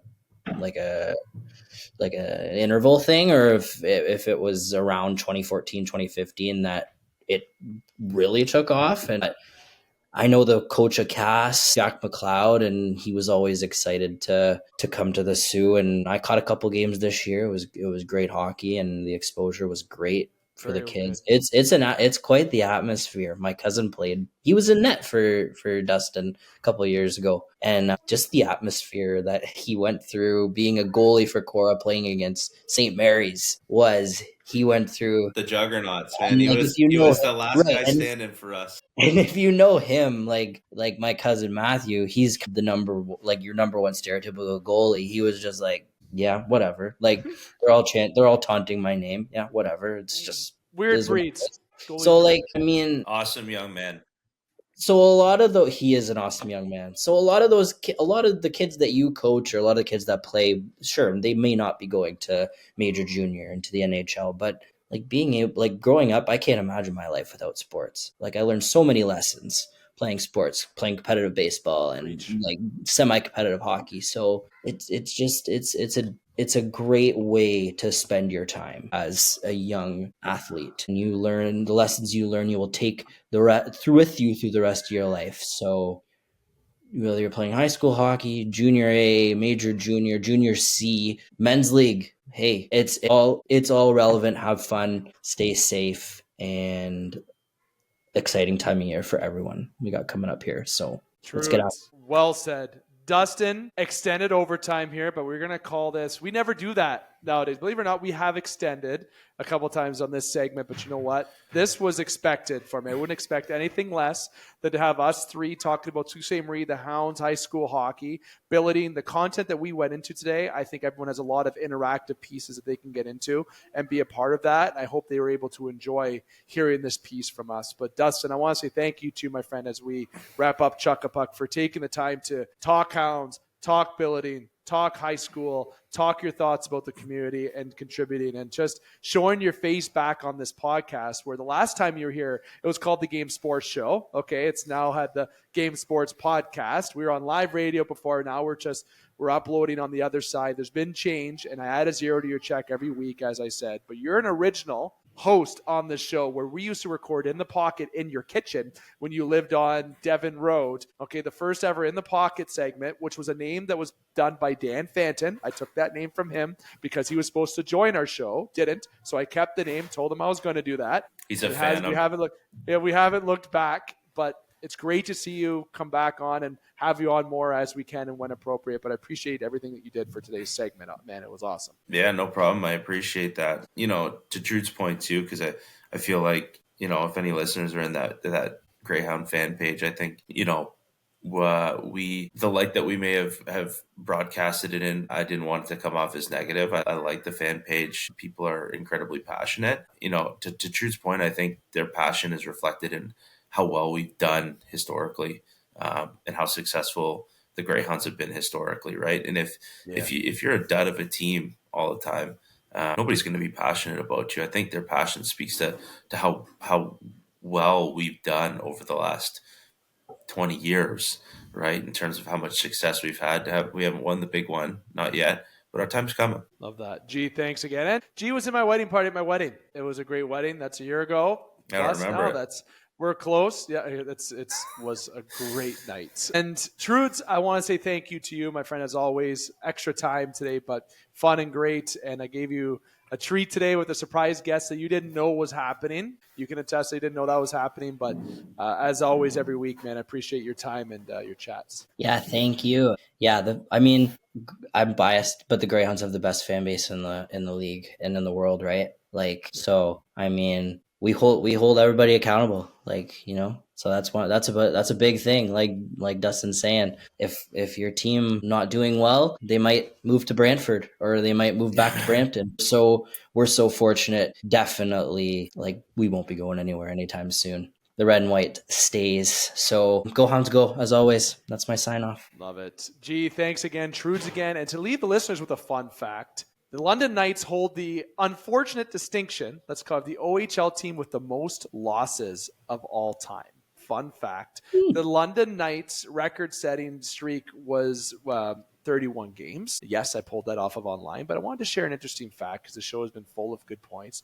London Knights are the OHL team with the most losses of all time. Just throwing that out there. You think of a successful organization, bite length, they still hold the most losses. So they hold something in a category that's a little less fortunate. Little light to share for the Chuck a Puck segment. Again, it's been Chuck a Puck. Thank you again to Dustin and to Jordan Trudeau. We are going to take a quick breather. When we come back, it's going to be more of a roundtable about a bonus in the pocket segment with Justin Heichel joining yours truly. Talk about the NFL free agency. And we also might dive into some MLB, but maybe some WWE as well. Some fire coming out of the WWE that we talked about last week, but Justin's going to share his points. A lot more coming here on the Game Sports Podcast. Don't go anywhere. Welcome back to the Game Sports Podcast. Dave McCaig continuing to host you this evening. This is the third segment of the Game Sports Podcast here tonight. And the last segment was a doozy. It was very long, but it was very good. Okay, that's the best way that I could put it and the simplest way that I could put it. And welcome back, Dustin Grondin, coming back with absolute fire. Yes, it's on a still casual, special occasion basis, but it was great to have him on. But I hope you've been enjoying the show thus far with Top Shelf and Chuck a Puck. Here on the third segment, we're going to be diving into a majority of the content is, I'm going to be transparent with you, in the pocket. Bonus in the pocket segment, which is sponsored by Sports Center Bar and Grill in Sault Ste. Marie, Ontario, just to remind you. But before we dive into the in the pocket segment, which of course a lot of movement in the National Football League, so that is why we're going to be diving into that for sure. But Justin and I haven't been on a show together for a few weeks. You know, Justin is a big Maple Leaf fan, just like yours truly. We've talked a lot of hockey on this show already, so you know what, we won't go into that. But Justin, I'm going to put him back in for some playoff hockey when that comes around the corner, okay? So definitely keep that. I got Justin's favorite hockey player on the back. If you know, you know. But I want to say something to you about WWE. Okay, Justin? Look, Parr and I were on last week, and he was at the Elimination Chamber. I didn't go. Absolute stupidity. I had tickets right beside him I could have got. Didn't go. I thought about who can I ask to go? And I'm not going to lie, I thought of you, but then I realized you have a child. So that didn't happen. Funny story. My buddy lives down south, Josh Buckin. Everybody knows, you know him. He lives in one of the B suburbs of Toronto. It's not Bramladesh. It's one of the other ones. He sends me a message this Saturday morning, and he goes, "Look, there's like good tickets. They're like $200." And it was like, and the weather was shit here, though, right? It was terrible, but like I thought about it. I thought about it a lot. And like completely random other story. One of our drivers at work, guy's like 60, probably maybe late 50s, but 60 for sure. Friday morning, he tells us, "Yeah, so I'm going to Toronto this weekend at an event." "Oh yeah, what are you going to do?" "Going to that Elimination Chamber." Elimination Chamber. What? "Yeah, I just got into it a little while ago when it was on Netflix, and so I'm going to go check it out." Oh, lucky guy. Lucky guy. Just I'm just going to go check it out. See what what broke the internet? Turn. Yeah, you know what broke the internet? John Cena broke the internet. Yeah. Okay, and The Rock. I'm so mad because 2 weeks prior to the event, Alex Parr, everyone knows Alex, especially if you follow the show. If you don't, then I don't know what to tell you. But there's 2 tickets. He said, "Dave, do you want to go?" And I couldn't think of anybody. What the hell? Could have thought of you, my friend Andre, Nathan Inch, Continental Inch. Everybody knows that character on here. And I didn't ask them until the Thursday before the event. And they're like, "Dude, we got kids. We got lives. You got to tell us in advance," right? And then I was looking at I was looking at my wife. I was like, pregnant wife, dude, let's go to Toronto. And she's like, no, not really. Like, I don't feel like spending $1,000 on going to see Elimination Chamber, which credit to her because I wouldn't blame her. She would have just been there just for me, and that's how great she is. But like, that's not fair to her. Yeah, it isn't. It is. If you want to spend $1,000 when Eminem goes on tour, I'll be the first one to do that. But that's something that we're excited about. But besides the point, WWE Elimination Chamber, that event was wild. Wish we could have been there. Justin, you're a WWE fan. Attitude Era, look, we've seen it, been through it all. It was terrific. Wild, despite what you watch on Netflix with Vince McMahon. What's going on right now, Triple H is writing great cinema. And yeah, it's fake, people. It is fake. We know it's fake. But it's like when you watch a TV show. If you watch Love is Blind, I'm not saying Love is Blind is fake. Isn't it prove it isn't, but the point is you're watching a reality show. It's also not the same thing. It's not a reality event. It's still fake, but again, it is a show that you watch to enjoy. That is my example, and this has been pure cinema. Still requires some athletic ability, like some. You know what I mean? I'm not. I mean, Dude, I could probably do my best Otis out there, but that's about it. Good example. I love that. That's all I got. I know I can do I can do that sound and look up like Roman Reigns. I don't know if I can spear someone like he can, but no one's putting their ones up for you, Dave. No, I'm not gonna lie. I don't mean this in a whatever way people want to take it. I asked Hannah if she could acknowledge her tribal chief while we were cooking dinner, just to see it as a random thing, and she actually went. And I almost fell to the floor in proudness because I'm there just cooking up, prepping steaks, prepping dinner, and she does this, and I'm prepping steaks. She does the acknowledgement, and I have never been more proud. That's great. But you, Justin, can write this stuff. It's been great. We're in for one hell of a year. I'm almost tempted to buy tickets to go to Vegas, but we know that's not. Yeah, that's a lot. There's a lot. I mean, WrestleMania is coming to Indianapolis. I think not next year, but the year after. So. Maybe we can plan an event in advance. Just saying. See where we're at. We'll see where we're at in the state of the planet and state of the podcast. Never know where that's going to be as well. It would be a fun event to take part of. It's just going to be guys with kids complaining about sports live with The Rock in front beside us. Love it. But you know what, Justin? You got to give credit to the WWE. It has been terrific stuff. Yeah, I'm invested. Good storytelling, and honestly, it's been WrestleMania season's the time. If you're going to casual fan looking to get into it, WrestleMania season's the time to do it. Bold prediction. What do you got? Do you have any prediction? Do you have something that's going to happen at WrestleMania, or from now till then, or after? What are we expecting this year? Anything you want. I mean, table's yours. It's not really a prediction, but I think it's been going around out there that Stone Cold said he'd be willing to help out Cody Rhodes if he needs it. So if I hear that glass break, I'm going to run through a wall for that guy. I'll shit my pants. That's not 100%. Bold prediction, Jey Uso wins against Gunther is one. I hope so. And two, why not? It's so predictable, but John Cena might be. I don't know if they're going to take that story from Cody yet, but I don't think so truly. But something in here is telling me that these title changes and things that are just changing, maybe they do that. If it forces the Cody Rhodes heel turn, then that's worth it. That makes must-see TV through the summer because, as a rule, the summertime, the stories get a little iffy till SummerSlam. Then SummerSlam sets everybody up for the fall again. But 8 minutes of WWE bonus content for you. Leave us your predictions below about WWE. Justin and I will talk about that more, and Alex. We could touch base again on that. I love it. We got time. 38 days, I think, till WrestleMania. WrestleMania preview show. We're going to do that for the first time on this podcast this year. That is happening. We are going to be invested, and I hope to have a belt by then that I can show during the show.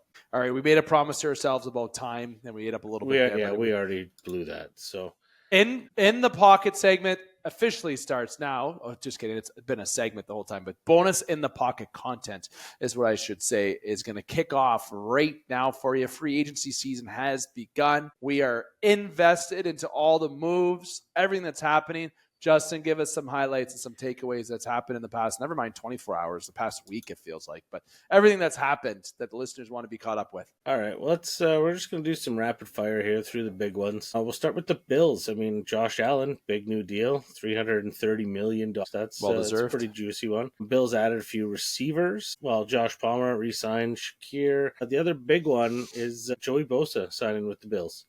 They ditch Von Miller and add Joey Bosa on a pretty friendly contract. Very. Miami Dolphins, nothing crazy on that front. They signed Zach Wilson, so watch out for the moms in Miami. Zach Wilson's in town. Hide your wife.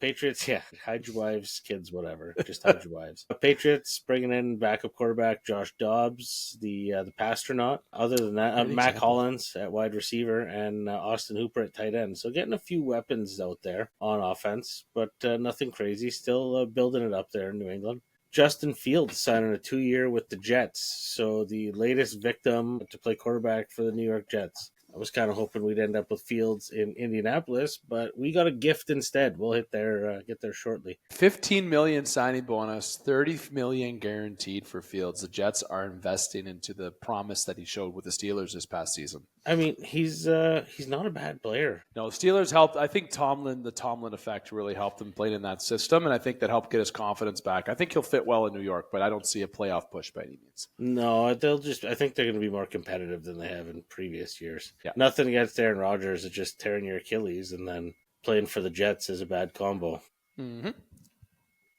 Moving along, DeAndre Hopkins signed with the Ravens. That's a pretty interesting one. They're sick. They're sick. D-Hop's getting a little older in the teeth, but, I think he's still got it. Lamar Jackson, they got Zay Flowers there. I mean, D-Hop is, if anything, it's someone for the young guys to learn from, just how to be professionals. And it gives them a nice bailout option, to be honest, as a third wide receiver. Yep. The Cincinnati Bengals just re-signing a lot of their own players. T. Higgins, non-exclusive franchise tag. And then just a lot of re-signs there. Cleveland Browns trading for Kenny Pickett. Steeler legend. Super Bowl winning quarterback, Kenny Pickett. So Cleveland Browns got their quarterback of the future. The other big one, Myles Garrett re-signing. Thought he was going to go. I thought he was getting traded. I thought for sure, but I think you were right. Was like, I won't sign even if they offered me $159 million. So they offered him 160, and he's like, all right, cool. I'll take it. On. I'm sure EJ would have some better opinions on that. The Kenny Pickett one, I think, is interesting. We'll see. Yeah, and Russell Wilson is in the running apparently for his rumored. He's visiting Cleveland tomorrow, apparently too. What a weird quarterback room that would be. Very. You got 2 former Steelers have been in the Tomlin system. Russ Wilson is a Super Bowl winning quarterback. Kenny Pickett's a Super Bowl winning quarterback, technically. And then Deshaun Watson making more money than the rest of the team and not playing. Wild. Continued joke in Cleveland. I'm sorry. Continued joke. Steelers making a big move. DK Metcalf. Love that. Wide receiver. Interesting getting a wide receiver with no quarterback, but we'll see. Kenneth Gainwell signing with the Steelers as well after Najee beast out. Decided to go with the Chargers. Little running back depth, and Jalen Warren was tendered a contract as well, so they're probably looking at Gainwell and a Warren tandem, which kind of looks... I like Harris. I think that's a loss. He obviously was very a standout at college. But he never popped off. Nope. He had the one decent year in his first year. Just average. Yep. DK Metcalf. I'm gonna see how that goes with Pickens. I'm interested to see how that double goes, but they definitely need a quarterback to throw them the football. Going to be fighting guys all the way down the field. And he's absolutely shredded. Signed a 4-year extension, $132 million. They gave up a second-round pick for him and a late pick swap as well. I think that's a good value for someone like Metcalf, who's going to allow – you're going to have 2 receivers that can catch the football, but now you just need to have somebody who can run the ball. I'm thinking from a Steeler perspective, if you're a fan like I am, the running game is kind of a question mark, but you need to be able to throw the football, and you have no one to do that yet. Well, I mean, you might be looking at the draft for a running back. You never know. Mm-hmm. Darius Slay as well signs in Pittsburgh too, which was a very good signing for corner. I think that adds a little depth to the corner pieces for Pittsburgh. So I think there's good moves. It's interesting to see who they bring in for QB. Big play Slay. That's a good one. Yep. Moving on, we got the Houston Texans doing a lot of shuffling. Traded for Christian Kirk with the Jags. Also bringing in some wide receiver help after they're losing, Stephon Diggs there to free agency after his injury this year. And I don't think Tank Dell's going to be back either after that injury. I mean, we all saw that was a rough one. And then they also traded Laramie Tunsil to Washington. So moving on from a pretty big name offensive lineman. Interesting, but they're in my division, so I'm good with it. Trade your entire offensive line. I'd be fine with that. Indianapolis. There you go. Right in your backyard, Yeah. Justin. I mean, I might be a little biased, but we probably signed the 2 best secondary free agents Charvarius Ward and Cam Bynum. Cam Bynum brings some sweet dance moves to the backfield, and apparently a very good locker room guy. Khalil Herbert at running back from Chicago, but the piece that everyone's waiting for me to talk about, Danny Dimes, $14 million contract. This guy just gets paid to exist. Like, how much the Giants paid him? Like $60 million last year, and they told him to go away. Paid him away. They had him playing corner in practice. And then he goes on, backs up in Minnesota. You know, coaching staff there spoke highly of Daniel Jones's time there, which was like 4 weeks. So I don't really know. I mean, you're probably not going to shit talk a guy if you don't really know him. But we're supposed to be going to do a quarterback competition with Anthony Richardson here, and we got the guys with the 2 worst passer ratings in the NFL last year. Anthony Richardson having the worst passer rating in the history of the NFL, actually. Let's hope that he, as that being Anthony Richardson, can bounce back to be the quarterback that you expect him to be. I think the window's starting to close on that, but this year needs to be the year if that's going to be changed. And a healthy year. You hope for a healthy year. I mean, if we get like 2023 or 2022, 23 Daniel Jones, he was like a poor man's Josh Allen. That's not a bad player. Nope. But like, it's tough. I'm work with a couple Giants fans. Got offered a few jerseys this week. They're blue. They're blue and white. It's basically the same jersey. It's not. I don't want it. But moving on, I spent a little too much time there getting out some stuff that I had to air. Needed. I couldn't carry that with me much longer. Jags signing Nick Mullins, formerly of San Francisco fame, but I think he was in between somewhere else. Nothing else really crazy there. Hunter Long at tight end after losing Evan Ingram, but I think that's more of a downgrade. Some offensive line help, and we'll see if that helps this year. Tennessee, Van Jefferson at wide receiver, Johnny Hecker at punter. You know, your free agency moves have been kind of dull when I'm picking out a punter. Moving on to the Broncos. Broncos made some moves. Evan Ingram at tight end. I think that's a pretty good move. Bringing in Jared Stidham, re-signing him for backup. A lot of help with the linebacking core and the secondary. Yep. So that's just some Broncos. The improvements there, I think, are going to help them kind of chip away at that division, because the Chiefs are only going to be the king of the castle for so long. Speaking of the Chiefs, Elijah Mitchell from San Fran, just re-signing a lot of their own players. Nick Bolton's a good re-signing. Obviously, that's a big, big piece to have returned for them. The guys have worked out for them. They made it to the Super Bowl. How many? 3 in the last 4 years? So 3 to 4. Why not re-sign your guys? Make it again. See if you can do it again. The Raiders, good old Raiders. A lot of action there. Trading for Geno Smith, so quarterback of the future there, and I almost said Oakland, but Las Vegas. Some moves on offensive line, which I think is honestly going to help them out. I mean, they already have Brock Bowers. Your running game is okay. Geno, Bowers, maybe some wide receiver help through the draft, but you might be all right there. Max Crosby signed a big extension, $106 million. Massive. Yeah. Michigan guy, I believe, as well, or went to college in Michigan. So there's that. Some corner help, Eric Stokes, Jeremy Chin, but nothing too crazy in Oakland. The Geno Smith being the big one. I kind of figured that maybe DK would have got traded there as well, but I guess maybe Tyler Lockett's still a free agent, so maybe a little reunion there, and that's their wide receiver help. Maybe Diggs, if Diggs doesn't go to the Jets. Yeah, you're not wrong there. Chargers, your boy Najee Harris, signing an okay deal there. With the escalators, could be almost $10 million he makes next year. Signing bonus, base, max value, and incentives. Yeah, definitely big. Definitely good. Khalil Mack is my favorite signing for them. Yeah. Re-signing. Well, I mean, you can't just cut Bosa and not re-sign Khalil. You had to keep one of them. The Bosa trade, though, Bosa cutting him it blows me out of the water still. But I mean, the Colts cut Peyton Manning, so whatever. Yep. And then goes and wins the Super Bowl in Denver. Yeah, I wasn't talking about that. I just left that part out conveniently. Sorry. Cowboys, big move, Javonte Williams. But historically, the Cowboys aren't big spenders in free agency, and their record speaks for it most of the time. Yep, they mostly re-sign and trade. That's their thing. New York Giants re-signed Tommy Pastrami. Wait, he doesn't do that. That's Manziel. What does Tommy do? He does something with his hands. Tommy DeVito. Yeah, what does he do with his... I know this is Manziel. I'm doing the money hands with Manziel. Yeah, sorry. Yeah, that's it. There we go. You're the Italian. Yeah, Jesus. I can't do that. I crossed some lines there. I have to get permission to do that. You have permission. All right. Okay. You can sign that hall pass, eh? Darius Slayton, good Good some re-sign. Some yeah. offensive line help, which I'm sure Daniel Jones could attest to would be a great addition there. And the nightmare continues of them not having Saquon on their team for some reason, because he re-signed a 2-year extension with the Philadelphia Eagles. Getting paid. $36 million guaranteed and a Super Bowl and the hell off the Giants. What a time to be alive for Saquon Barkley. Eagles kind of just stay in the course, though, not doing much else. And don't need to. Why would you? Don't need to. Commanders loading up a bit, though.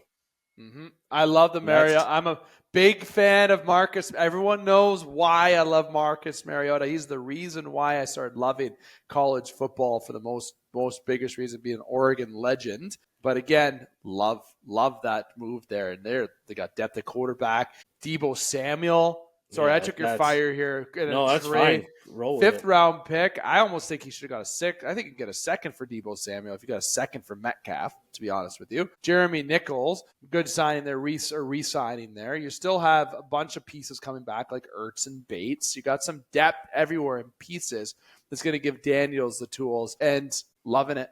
The Washington Commanders, man. I'm telling you, it's not.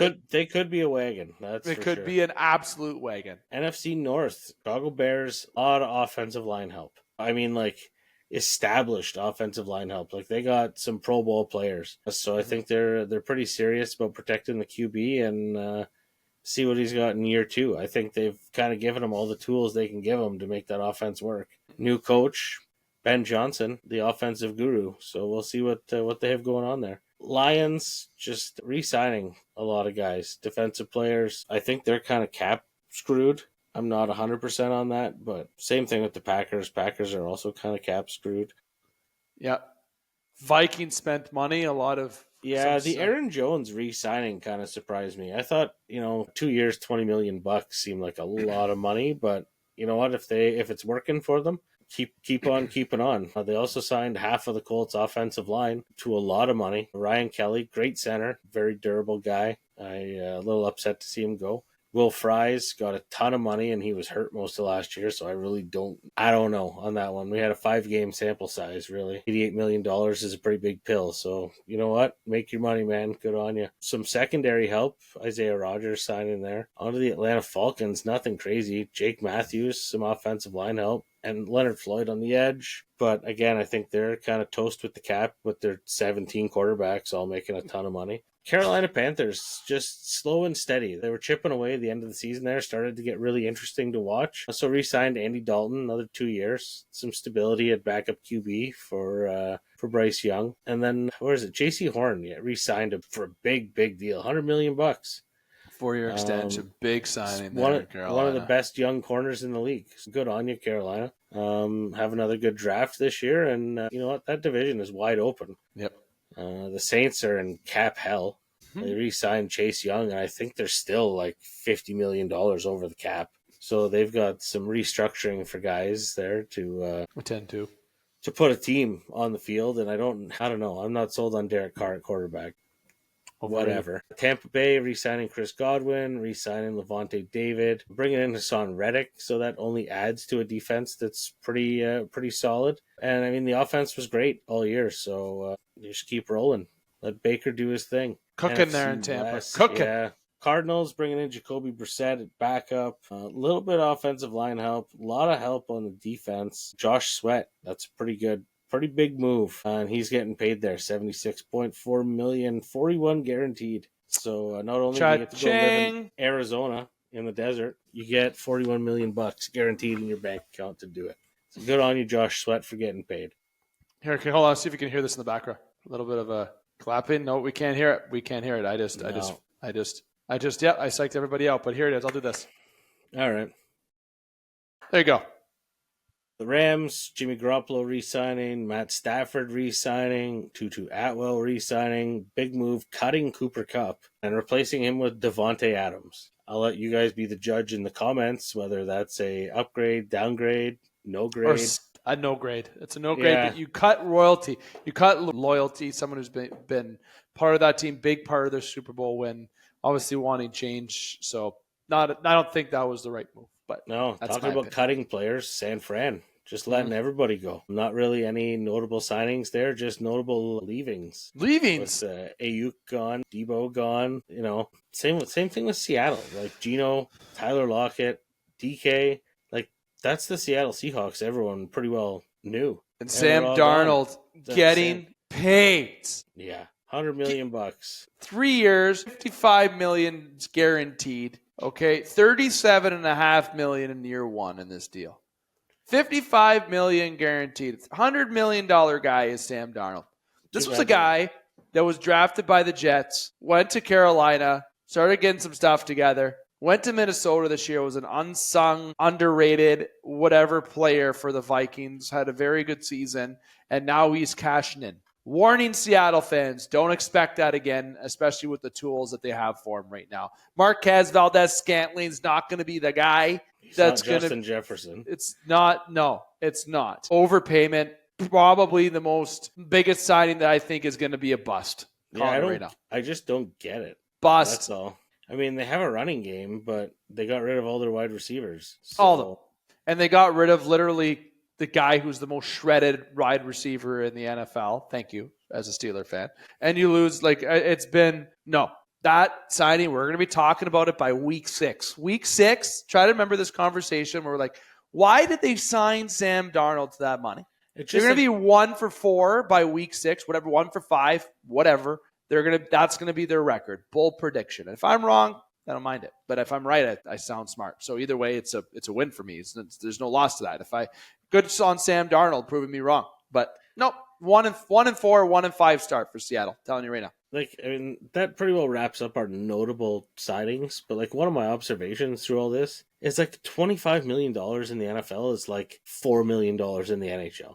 Just the numbers you're seeing to me are asinine for some of these players. Good example. That is the comparison in terms of a contract. When I think of Sam Darnold, if you want to reference a forward, people may call me, you may disagree with me, I don't know. But if I look at a Sam Darnold, I'm thinking of a Charlie Coyle. Well, Josh Allen for $330 million or Austin Matthews for what, 13? Different times, different price, whatever you want to call it. It's stupid. It's two different sports where it's not really even comparable in terms of the market and the money that they make. Yep. But it's just it's just such a swing. Very much. It's unbelievable. The NBA is the same. Baseball. Gee. Baseball's. Dustin, that has been pure in the pocket recap of all the signings and trades and all the fun stuff that's happened in the NFL the past handful of days, including, particular today that we can give you an update for. What's your reactions below? Let us know. Let us know what you think. Who won? It's a quick thing before we sign off, Justin. Winner and loser free agency to this point. I'm going to say in terms of for a winner, I think actually, you know what? I'll go the loser route first. I think that I got to put the Seahawks up there. I don't think what they've done, and the 49ers, people think that's crazy because of Darnold. I could be wrong. I think that was a massive overpay, but that's a going rate for people, it seems like. I'm going to give winners to the free agency. That's going to maybe come off as a surprise. But winners to the Raiders. I like what the Raiders did. I think they made some good moves, improved the team, bringing back Crosby and re-sign him to a hefty deal. I think there's still some more that could be done to make that team better, and I don't think they are done. They want to have a better season. Do I think they're a playoff team? No, I don't know, but I think they're going to be more competitive. I think what they did was a step in the right direction. So thumbs up to the Raiders. I think they had a good free agency to this point. If you hear purring in the background, my cat is literally sitting directly beside the microphone. So love it. That's who I've been wrestling on the side of the screen here. Honestly, the cliche answer would be the winners are the players getting paid all this cash. But I think the Bills, and not a ton of crazy moves. Just re-signing some guys that are clutch. Obviously the quarterback. But Joey Bosa, that's a huge move for a Bills team that's already pretty good. You know what I mean? That. Good example. I think they could use some wide receiver help. They do have to re-sign Cook still. There has to something has to happen there before it gets to holdout territory because that's a thing that guys do now. But I honestly think that the Bills, they subtracted Von Miller and added Joey Bosa, and I think it's this. You get the same kind of impact player, but younger, cheaper, and a bit more impactful. I think more hungry. Exactly. He doesn't have a Super Bowl. A lot of hard years on the Chargers. He was drafted by the San Diego Chargers, had to move to LA. Yep. So, and the team cuts him. So there's got to be a bit of a chip on the shoulder there. So good on the Bills for getting a guy like that. And it's. I feel like the Bills is a great environment to go into. So good on them all. Agree. Any losers? I want to say Minnesota a little bit for losing that quarterback stability. But I think they got the quarterback of the future there, and they're just he's healthy now. Let's roll and see what happens. I mean, he's got all the weapons there. We saw it work last year for Sam Darnold, and got him paid $100 million. So I'm sure he's just licking his chops right now. If he can do with do 3/4 of what Sam Darnold did to get that paycheck, he won't have to work again of his life, even if his NFL career doesn't work. But if it doesn't work, I mean, Minnesota looks silly. They go from playoff team to bust. Yeah. Interesting to see what happens in the NFL this season, Justin. It's been great talking football with you, man. WWE for 10 minutes, NFL free agency for 25-ish minutes, little recap, little connection for us, full scale recap from top to bottom with all the teams, giving you our reaction and updates to what have happened. Let us know what you think below. Justin, what a time to be alive. You know, we're talking in the pocket a little bit earlier than usual. Usually we wait to do a draft and free agency recap at that point. But you know what? NFL season, it's been hot. We need to talk about it. And, you know, it just feels like yesterday watching Kendrick Lamar do his halftime show, which I still see TikToks about it. Yeah, that's going to be. You know what I'm talking about. Yeah, everyone knows what I'm talking about. It is. It is. Justin, I want to say thank you, my friend, for taking the time. We'll be seeing you back again soon. You know, we're going to be having NHL playoffs around the corner, have you involved in that. Going to jump onto more NFL news, WWE news, WrestleMania preview show. Lots to talk about, definitely, and very excited for that. So thank you, my friend, for taking the time here tonight. Oh, yeah. Always. No problem. Love talking football. Love talking sports. You know that. Oh, yeah. We'll have to touch base on one of the hockey shows because I got a weird theory that Austin Matthews' back is fucked. So we'll dabble in that before the playoffs. Is it because he's trying to carry the team? Is that what we're saying? No, I'm just watch tomorrow night. His breakout speed is fucked. He's hammering Freshkas on the bench. Yeah, Frescas. I was like, what the hell is he drinking? That's gross. They're not good. Not a fan. I mean, might be an unpopular opinion with the crowd here, but it's gross. Yeah, not a fan. Not a fan. Again, thank you to Justin. Lots of things to come up here on the Game Sports Podcast. A lot of coverage, a lot of content. It's been an extra. It's been an extended version for you today. You've been treated to an extended cut for all the segments, mostly the final two, but you've had the extended cut of the show. Make sure you comment below. All these episodes take time, effort, and not only that, we love doing it. We've been doing it here on the Game Sports Podcast since 2016. The Game Sports Show started 2015. So it bled over to Sault Ste. Marie and Sault Mission in 2016. Now it's obviously stationed just within Sault, Ontario. So we've been doing it since beginning of 2016, essentially. So we've been around for a long time. We're hitting almost our decade, which is very exciting. We'll have to do something for that. The Game Sports Podcast has been around a long time. And for all those who have been involved in part of this journey, we're excited to have you along further. And everyone who's new, make sure you hit follow, and subscribe on YouTube. That's 91 Network. The Game Sports Podcast on Instagram, Facebook, TikTok. If you're on Spotify, Apple, wherever you are, just that simple like, that heart, that thumbs up, 5 stars, subscription. Tune in the future or not, that whatever way you want to do it, we'll bring you wholesome and real content. But overall, we appreciate your support. So don't hesitate to do that. And comment below on what you think of it. I want to say thanks to Brendan McCarthy, to Alex Parr for Top Shelf segment today, to Jordan Trudeau and Dustin Grondin. Special guest host tonight on Chuck a Puck segment. And of course to Justin for In the Pocket. Feels good to say Dustin Grondin. It's been a long time, since 2018.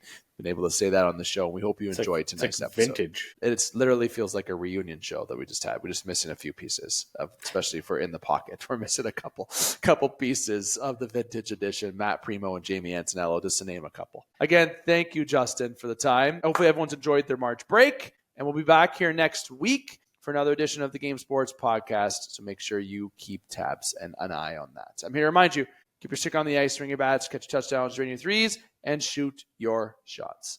Booyah.